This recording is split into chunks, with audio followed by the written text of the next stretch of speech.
Soft and chewy chocolate chip cookies with crispy edges, creamy buttercream filling, layered to make a cookie cake that's the perfect way to celebrate any occasion, or just because.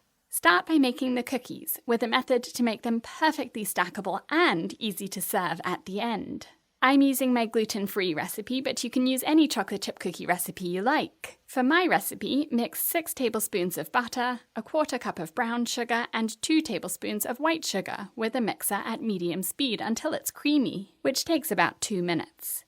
All of the ingredients are listed in grams and measuring cups on BritishGirlBakes.com. Add a teaspoon of vanilla and an egg, mixing at a low speed until everything's incorporated, about 1 minute. And then the star ingredient, this Nature's Eats almond flour, making this cookie cake gluten-free. It's blanched and super fine, so it's great for baking. It's also vegan, low carb, and gluten-free, wheat-free, grain-free, and dairy-free. You can buy it at Walmart. Thank you, Nature's Eats, for sponsoring this video. This is 1½ cups of almond flour, and I'm adding a 1/4 teaspoon of baking soda and an 1/8 teaspoon, or a generous pinch, of salt. It's easiest to do this with a whisk, but you can use a spatula or a measuring spoon if you prefer.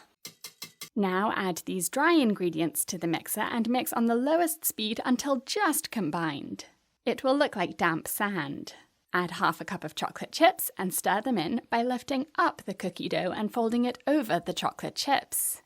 Don't bake these like normal chocolate chip cookies. Instead, to make them stackable, line a baking tray with parchment paper or a silicone mat and use an ice cream scoop to scoop the cookies onto the tray so they're all the same size. To make them flat, cover them with another piece of parchment paper or a silicone mat and press another baking tray down onto it until you feel the resistance of the chocolate chips. Remove the additional tray and paper or mat and repeat with the rest of the cookie dough. You'll have 6 cookies in total. I did 4 cookies on the first tray and 2 on the next, but in hindsight, 3 and 3 makes much more sense. Bake at 350 degrees Fahrenheit or 175 degrees Celsius for 12 minutes. Let the cookies cool completely and meanwhile make the filling. 1/2 cup of butter or 1 stick in the US, 1½ cups or 180 grams of powdered sugar or icing sugar, mixed together on a low speed, and then add 1/2 teaspoon of vanilla and a pinch of salt. Skip it if you use salted butter. Add a teaspoon of milk to thin it out, and voila! Spoon this into a piping bag for the neatest results, but if you don't have one, it's not essential.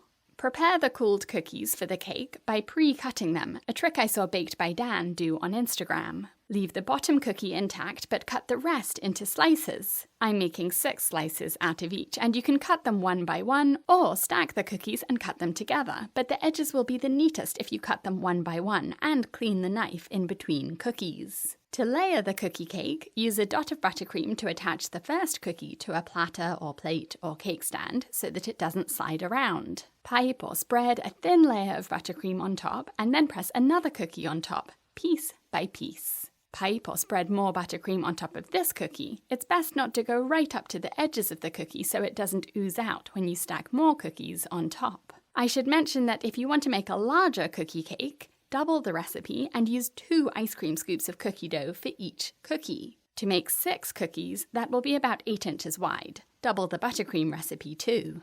You can leave this cookie cake on the counter overnight in an airtight container or covered with a clean dish towel. And best of all, this cake tastes better the next day because the almond flour keeps the cookies so moist and the buttercream starts to soak into them, so you can make this in advance without worrying about it drying out. Pre-cutting the cookies makes this so easy to slice into and serve. It's a fun birthday surprise for a cookie lover, and even if you're not gluten-free, absolutely delicious. Tell me in the comments if you're going to make this. If there are any leftovers, which I doubt, wrap each slice in cling film or saran wrap and freeze for your next cookie craving. You'll find this recipe and all of my other recipes and tutorials on BritishGirlBakes.com and also my cake school, where you'll learn hundreds of cake decorating techniques and designs. Start a free 7-day trial to check it out. Thanks for watching.